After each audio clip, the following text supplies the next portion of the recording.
there is such a thing as being too restrictive in Amazon ads accounts as well. So, there's many different Amazon ad managers that will say that essentially use broad and auto as kind of like discovery and then siphon down into targeting exact match, and then include individual exact match keywords in campaigns. But like I say, I think there's such a thing as being too restrictive.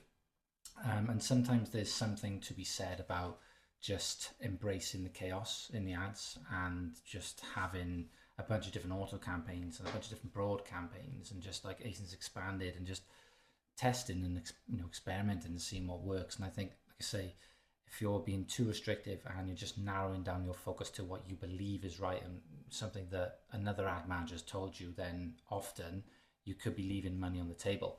For instance, I just audited an account the other day that I would say is very well organized in a way that the majority of targeting is exact match, and then that's pretty much it. That's the issue. Um, and beforehand, there was a lot of auto campaigns, there was a lot of broad campaigns, there was a lot of phrase, there was a lot of sponsored brands. And essentially, what they did was they narrowed focus too much into reducing ACOS. And actually, what that did was it reduced their brand awareness. It actually cut back on their long-term profitability.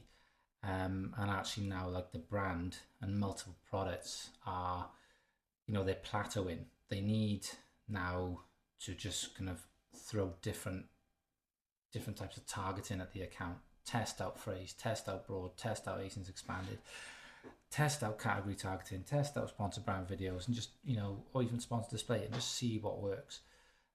So often we can be too restrictive in our thought process, and ad manager A said to do this, and ad manager B said only to do, top of search targeting.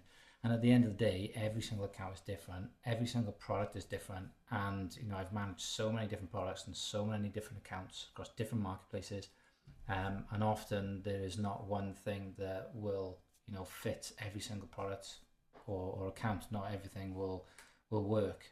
Something that works for one account might not work for another, and then obviously vice versa. So there's such a thing, as I say, as being too restrictive.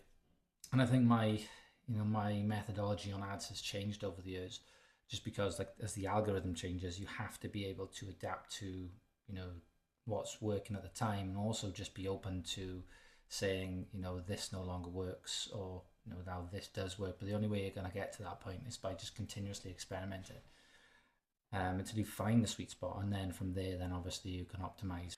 Real quick, if you're running Amazon ads and they're not performing as well as you'd like, then I'd like to give you a free gift. We built an Amazon ads assessment tool that audits your ads in seconds. It shows you what's wasted spend, what's working, and where the biggest opportunities are to improve your Amazon ads. We use this on every single account that we manage. It's easy to use, it gives incredible insights and clarity. And so I'd like to give you this absolutely free. Go to assessment.wearemaz.com, upload your bulk sheet, and get your detailed insights in seconds. And if you want help implementing any of the changes that the audit suggests to you, then you can book a call with my team and we can see if we can help.